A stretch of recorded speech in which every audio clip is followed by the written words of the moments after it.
Eh bien bonjour, je m'appelle Pascal Lardelier, j'enseigne à l'Université de Bourgogne où je suis professeur et par ailleurs auteur d'un certain nombre d'ouvrages. Alors dans cet ouvrage-ci que je vais faire paraître aux éditions de l'Aube, avec beaucoup de plaisir, je suis parti d'un postulat, c'est qu'en fait nous aimons toujours comme une époque nous permet d'aimer. Et une époque, la nôtre, 2022, eh bien c'est l'époque des masques, c'est l'époque de la distanciation, et puis c'est l'époque des sites et des applis de rencontres.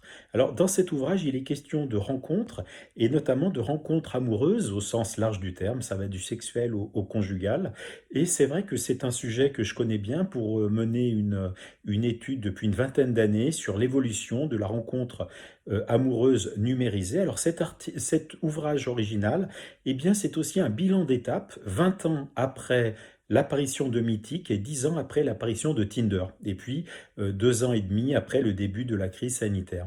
Alors l'idée, c'est vraiment d'essayer d'ethnographier ce qu'est la rencontre amoureuse en ligne en 2022, dans un environnement contrarié par la distanciation, la méfiance, la distance, etc.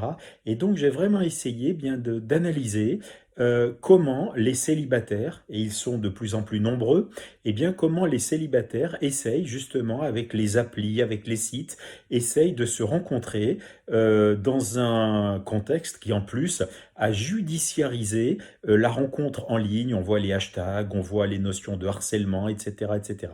Donc il ne saurait être question de remettre tout cela en cause, mais vraiment d'essayer de montrer comment on s'aime derrière des masques, derrière des écrans, derrière des claviers. Voilà, donc vraiment c'est un livre qui s'adresse aux millions de célibataires et d'essayer de leur apporter des clés afin de comprendre leur statut, leur situation et les modalités des rencontres en 2022 dans une société d'individualisme connecté qui a fait justement de la solitude une grande cause nationale et qui fait que, quelles que soient les difficultés, eh bien, on essaye encore éperdument de trouver quelqu'un à aimer.